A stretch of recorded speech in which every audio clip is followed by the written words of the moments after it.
ভেক্টরের লব্ধির মান কিভাবে বের করবে? হয়তো তোমরা ভয় পেয়ে গেছো, কিন্তু ভয় পাওয়ার কোনো দরকার নেই। দুটো নিয়ম অনুসারে দুটি ভেক্টরের লব্ধির মান বের করা যেতে পারে। একটি হলো কি ত্রিভুজের নিয়ম, আর একটি কি সামান্তরিকের নিয়ম। আমি প্রথম ত্রিভুজের নিয়মে কিভাবে দুটি ভেক্টরের লব্ধির মান বের করা যায় দেখিয়ে দিচ্ছি, চট করে দেখে নাও তোমরা সবাই। ধরো এটা এ ভেক্টর,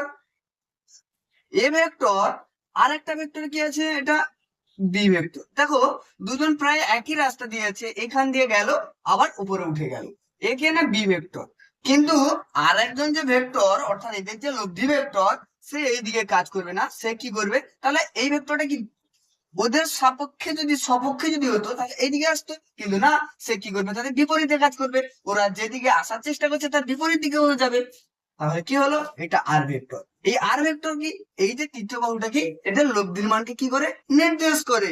ঠিক আছে, তাহলে এই আর ভেক্টর সমান A vector plus B vector. হলো না? তোমরা শিখে গেলে ছোট্ট উপায়ে। যদি চ্যানেলটিকে ভালো লাগে, লাইক আর সাবস্ক্রাইব দুটোই করে রাখবে।